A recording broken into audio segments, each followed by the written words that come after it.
Have you ever noticed something really strange about money?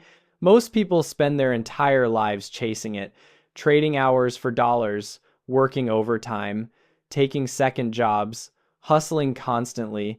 But then there's this other group of people. They seem to have money flowing toward them, even when they're sleeping, even when they're on vacation. What's the difference? Here's what nobody tells you. It's not intelligence, it's not luck, it's not even about how hard you work.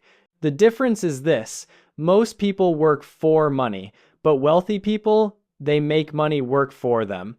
I know that sounds like some motivational poster nonsense, but stick with me. Because here at Simple Money, we've spent years breaking down exactly how this works. And today, I'm going to show you the specific patterns that keep most people trapped in the work for money cycle, and more importantly, how to escape it. By the end of this, you'll understand why your paycheck disappears so quickly, why saving feels impossible, and why the financial advice you've been following might actually be keeping you stuck. Let me paint you a picture. You wake up Monday morning, your alarm goes off, and before your eyes are even fully open, you're thinking about work. You get ready, you commute, you spend 8, 9, maybe 10 hours doing your job, you come home exhausted, you repeat this Tuesday, Wednesday, Thursday, Friday, and at the end of the month, what happens? Your paycheck arrives, and you feel this brief moment of relief. Finally, money in the bank, but then something weird happens. Within days, sometimes hours, that money starts disappearing. Rent, car payment, insurance, groceries, bills, subscriptions, that thing you needed to replace. And suddenly you're looking at your bank account thinking, where did it all go? So you do it again. Wake up Monday, work all week, get paid, watch it disappear. This is what I call the hamster wheel. You're running as fast as you can, but you're not actually getting anywhere. Now, here's what makes this even more frustrating. You've probably heard the advice: budget better, cut back on lattes, stop eating out, track every penny, and maybe you've tried that. You've downloaded the apps, you've made the spreadsheets, you've said no to things you actually wanted, but somehow you're still not getting ahead. You're still living paycheck to paycheck, still stressed about money, still working for every single dollar. Meanwhile, you see other people who seem to have figured something out. They're not necessarily working harder, they might actually be working less, but their money is growing, their wealth is building. What do they know that you don't? Here's the uncomfortable truth that nobody wants to say out loud. The traditional advice about personal finance, most of it is designed to keep you working for money. It's about managing scarcity, optimizing your paycheck, making your limited dollars stretch further. But that's not how wealth actually works. Wealth isn't built by working harder for money. It's built by making money work harder for you. And the difference between these two approaches, it's not just about bank account numbers. It's about freedom, time, stress, options, the entire quality of your life. Let me show you exactly what I mean. The first thing you need to understand is what I call the income trap. Here's how it works. When you work for money, there's a direct relationship between your time and your income. You work an hour, you get paid for that hour. You stop working, you stop getting paid. This seems normal, right? It's how most of us were raised to think about money. But here's the problem. Your time is finite. There are only 24 hours in a day. Even if you're willing to work every single one of them, you can only earn so much. Your income has a ceiling, and that ceiling is determined by how many hours you can physically work times your hourly rate. Now, you might be thinking, okay, so I'll just increase my hourly rate, get promotions, switch to a higher paying job. And sure, that helps a little, but you're still trapped because you're still trading time for money. You've just made the trade slightly more expensive. Think about it this way. Imagine you're carrying water from a well to your house. You can get a bigger bucket, you can walk faster, you can make more trips, but you're still carrying water. You're still limited by your physical capacity. That's the income trap. Now let's talk about what wealthy people do differently. Instead of carrying water, they build a pipeline. They create systems that move money toward them without requiring their constant physical presence. This is what making money work for you actually means. It means your money is out there in the world doing things, creating value, generating returns, growing, while you're doing something else entirely. Could be investments that pay dividends, could be a business that runs with or without you, could be real estate that generates rental income, could be intellectual property that earns royalties. The specific method matters less than the principle. The money is working. You're not directly trading your time for every single dollar. And here's where it gets really interesting. When money works for you, there's no ceiling. Your wealth isn't limited by the number of hours in your day. It can grow exponentially even while you sleep. The second pattern is what I call the spending reflex. This one is particularly sneaky because it feels completely normal. Here's what happens. You get paid, money hits your account, and immediately, almost unconsciously, you start spending. Not recklessly, not on crazy things, just normal life. The bills, the groceries, the gas, that thing you've been meaning to buy. Your brain sees money in your account and thinks, great, now I can pay for stuff. This is the spending reflex. Money comes in, money goes out, almost automatically. And here's why this matters. When you have the spending reflex, you can only build wealth with what's left over. After all your expenses, after all your wants, after everything else, which for most people is nothing or close to nothing. You're trying to build wealth with the scraps, the leftovers, and wondering why it's not working. Now, wealthy people do something completely different. They have what I call the investing reflex. Money comes in, and before it touches their spending account, a portion disappears into investments, into assets, into things that will make more money. They pay themselves first, not with splurges or treats, with investments. This isn't about willpower. It's not about being more disciplined or wanting it more. It's about the order of operations. Think of it like this. Imagine you have a bucket with a hole in the bottom. If you fill the bucket and then try to scoop out some water to save, you're fighting a losing battle. The water is already draining. But if you catch some of that water in a separate container first, before it even hits the leaky bucket, now you're actually saving something. The spending reflex means your money hits the leaky bucket first. The investing reflex means you catch it first. Same income, different system, completely different outcome. The third pattern is what I call the lifestyle creep. This one is absolutely brutal because it tricks you into thinking you're making progress. Here's how it plays out. You get a raise. Finally, you've been working hard. You deserve it. Your income goes up by, let's say, $5,000 a year. You're excited. You think, great, now I can finally start saving more, building wealth, getting ahead. But then something strange happens. Your expenses also go up, not dramatically, not all at once, just gradually. Maybe you move to a slightly nicer apartment. Maybe you upgrade your car. Maybe you start eating out more often because, hey, you can afford it now. Maybe you justify subscriptions you were on the fence about. Maybe you stop thinking twice about small purchases, and 6 months later, you look at your bank account and realize something disturbing. You're making more money, but you're not saving more money. You're not building more wealth. You've just upgraded your lifestyle to match your income. This is lifestyle creep, and it's one of the main reasons people can make good money and still have nothing to show for it. Here's the thing that makes this so insidious. These upgrades don't feel frivolous. They feel earned, deserved, reasonable. You worked hard for that raise. Why shouldn't you enjoy it? But here's what nobody tells you. Wealthy people do something counterintuitive with income increases. When their income goes up, their lifestyle stays relatively flat, or it increases much more slowly than their income. That gap, that difference between what they earn and what they spend, that's what becomes wealth. They're not necessarily living like monks. They're not miserable or deprived. They've just broken the automatic link between earning more and spending more. Think about it this way: every dollar you earn is a seed. You can either eat that seed today, or you can plant it and let it grow into something bigger. Lifestyle creep means you eat every new seed you get. You never actually plant anything, so you never have a harvest. Breaking lifestyle creep means when you get new seeds, you plant most of them.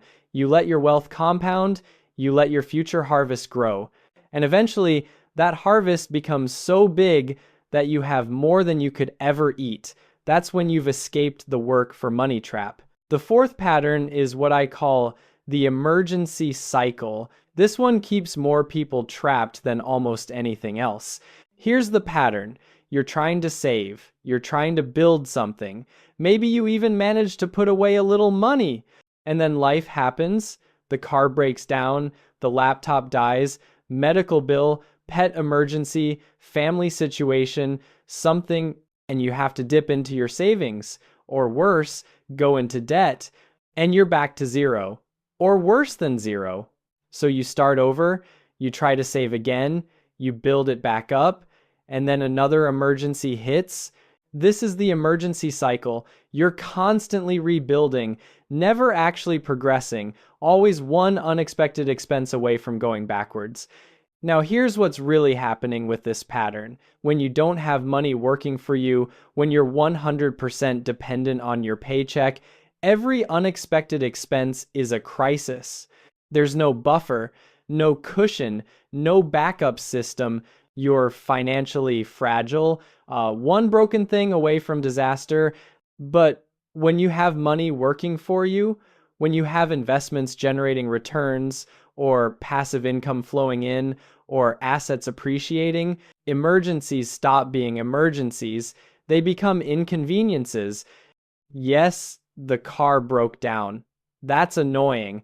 But you have multiple income streams, you have investments you can liquidate if needed, you have cash flow that doesn't depend on you physically working.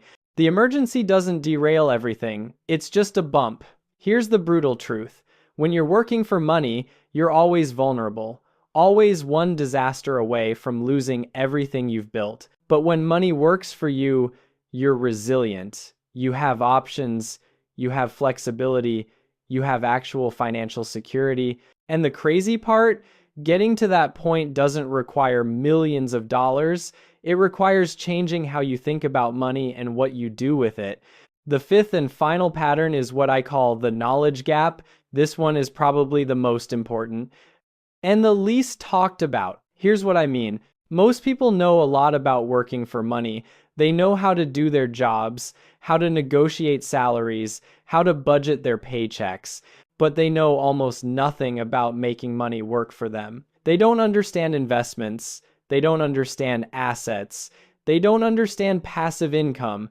They don't understand compound growth. And this knowledge gap keeps them trapped. Because here's the thing, if you don't understand how to make money work for you, you won't do it. Even if you have money to invest, even if you have opportunities, you'll stick with what you know, which is working for money. Think about it like this. Imagine someone hands you a high-performance race car, but you've only ever driven a bicycle. You could use that race car as a really expensive bicycle, sitting on top of it, pushing it with your feet, or you could learn how it actually works, how to start the engine, how to shift gears, how to unlock its potential. Most people are riding a race car like a bicycle. They have access to investment accounts, to compound interest, to asset appreciation, to tax advantages, but they don't know how any of it works, so they just keep pedaling, keep working harder, keep trading time for money. Meanwhile, wealthy people invest in financial education, not because they love spreadsheets, not because they find it fun, but because they understand that knowledge is leverage. Once you understand how investments work, every dollar you invest works exponentially harder. Once you understand tax strategy, every dollar you earn goes further. Once you understand assets, every purchase becomes strategic. The knowledge gap isn't about being smart or stupid, it's about exposure and education. Wealthy people weren't born knowing this stuff. They learned it, they prioritized it, they treated financial education as an investment itself. And that knowledge allows them to see opportunities that other people walk right past. Now, let me dig into something most people don't want to hear. The work for money trap isn't just maintained by lack of knowledge or bad habits, it's actually reinforced by our entire society. Think about it. From childhood, we're told to go to school, get good grades, go to college, get a good job, work hard, climb the ladder. Every step of this path is about preparing you to work for money, to be a good employee, to trade your time and skills for a paycheck. Nobody teaches you about assets, about passive income, about financial systems, about making money work for you. Why? Because the economy needs workers. It needs people who show up, clock in, produce, consume, repeat. There's nothing sinister about this. It's just how the system evolved, but it means you're swimming against the current if you try to escape. Your parents probably told you to get a stable job. Your teachers probably emphasized career paths. Your friends probably talk about salary bumps and promotions. Everyone around you is operating in the work for money paradigm, so it feels normal, natural, like the only option. But here's what I've discovered after watching hundreds of people transform their financial lives. The ones who break free aren't necessarily smarter, they're not luckier, they don't have special advantages. They just had one crucial realization: working for money is one option, not the only option, and definitely not the best option if your goal is actual wealth and freedom. Once that clicks, everything changes. You start seeing your paycheck differently, not as the end goal, but as seed money, raw material you can transform into something bigger. You start seeing time differently, not as something to trade for dollars, but as your most valuable asset that should be protected and leveraged. You start seeing opportunities everywhere, in investments, in assets, in systems and strategies that can multiply your money without multiplying your hours. This isn't about getting rich quick. It's not about gambling or taking crazy risks. It's about fundamentally shifting from active income to passive income, from linear growth to exponential growth, from working for money to making money work for you. And the beautiful thing, this shift doesn't require a massive income. You don't need to be making six figures. You don't need a trust fund. You just need to understand the principles and start applying them with whatever you have right now. Let me tell you about two people. Both started in almost identical situations, but they ended up in completely different places. First, there's Marcus. Marcus graduated college with a decent degree, got a job making $48,000 a year. Not amazing, but solid. Marcus was responsible. He paid his bills on time. He didn't go crazy with spending. He even managed to save a little each month. Every year, Marcus got a small raise. 3%, sometimes 4%. His income slowly climbed. 50,000, 55,000, eventually 60,000. He felt like he was making progress, climbing the ladder, doing what he was supposed to do. But here's what Marcus's financial life actually looked like. Every time his income went up, his expenses mysteriously went up too. Better apartment, nicer car, more expensive hobbies. He told himself he deserved it. He worked hard. Why shouldn't he enjoy the fruits of his labor?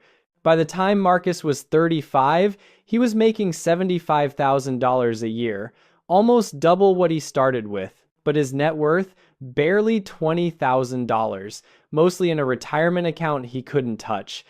He was still living paycheck to paycheck, still stressed about unexpected expenses, still feeling like he was barely getting by. Marcus was working for money, and money was winning. Now let me tell you about Jennifer. Jennifer graduated the same year as Marcus, similar degree, similar starting salary, $48,000. But Jennifer did something different from the very beginning. She decided that she would never let her lifestyle exceed 80% of her income. No matter how much money she made, she would invest at least 20% before she touched anything else. That first year, making $48,000, that meant she lived on $38,000 and invested the rest, about $800 a month. Was it easy? No. She had roommates longer than she wanted. She drove a boring car. She said no to things. But here's what Jennifer understood. She wasn't investing for fun. She was building a machine, a money machine that would eventually free her. Every month, that $800 went into investments, index funds mostly. Simple, boring, effective. She educated herself, read books, listened to podcasts, learned about compound growth, about tax-advantaged accounts, about asset allocation, and something interesting started happening. Her investments started generating returns, small at first, a few $100s a year, then a few thousand, then more. Meanwhile, Jennifer's career progressed too. She got raises, just like Marcus. Her income climbed, 50,000, 55,000, 60,000. But remember her rule? 80% lifestyle, 20% investing. So when she made 60,000, she still only spent 48,000, the same amount she started with, that extra 12,000. It all went into investments. By the time Jennifer was 35, her income was also $75,000, same as Marcus, but her net worth, over $300,000. And here's the really crazy part. Her investments were now generating about $15,000 a year in returns. Money she didn't have to work for. Money that just appeared because she had built a system. Jennifer wasn't working for money anymore. Money was working for her. Here's what most people don't realize about the difference between Marcus and Jennifer. It wasn't about discipline. It wasn't about sacrifice. It wasn't about Jennifer being somehow better or stronger. It was about one simple decision, made once. Then automated. Marcus decided to spend first and save whatever was left. Jennifer decided to invest first and spend whatever was left.